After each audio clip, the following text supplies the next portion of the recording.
একটা বোতল কেটে নিয়েছি, আর বাসায় যে টুকরো কাপড় ছিল সেই কাপড়টা আমি এটার মধ্যে লাগাবো। প্রথমে আমি বোতলটি ফেলে মাপজোক করে নিচ্ছিলাম কতটুকু নিলে আমার জিনিসটা সাইজ মতো হয়ে যাবে। বোতলের মাপ অনুযায়ী আমি কাপড়টি কেটে নিলাম। এবার শুধু কাপড়টি দিলে খুব পাতলা হয়ে যায়, বোতলটা দেখা যায়, এজন্য আমি নিচে আরেকটি কাপড় নিয়েছি। আমার কাছে ম্যাচিং ছিল না, যতটুকু ছিল ততটুকু নিয়েছি। এবার জিনিসটা আমি সেলাই করে দিব। যেহেতু দুটো আলাদা আলাদা কাপড়, তাই আমি দুটো কাপড় একসাথে সেলাই করে লাগিয়ে নেব। আমার সুতো ম্যাচিং ছিল না, আমার কাছে যেটি ছিল কাছাকাছি মনে হয়েছে, আমি সেটিই নিয়েছি।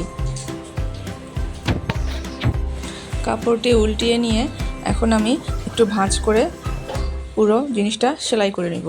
ভাঁজ না করলে উপর থেকে সুতো বেরিয়ে আসতো, তাই আমি ভাঁজ করে সেলাই করব, এতে জিনিসটা দেখতে সুন্দর লাগে। এক্ষেত্রে আমি গ্লু ব্যবহার না করে সেলাই করছি, যাতে জিনিসটা ওয়াশেবল হয়, পরবর্তীতে আমি ধুয়ে পুনরায় ব্যবহার করতে পারি।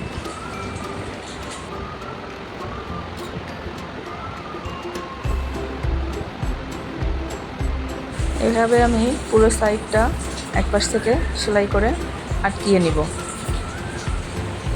আমার সেলাই শেষ হয়ে গেছে।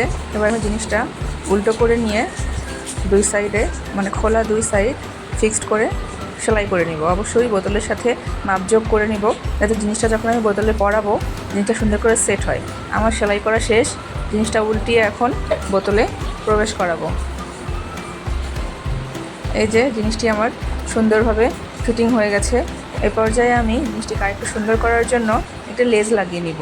আমার কাছে একটি টুকরো লেজ ছিল, সেই লেজটি আমি দেখছিলাম কীভাবে লাগালে ভালো লাগে।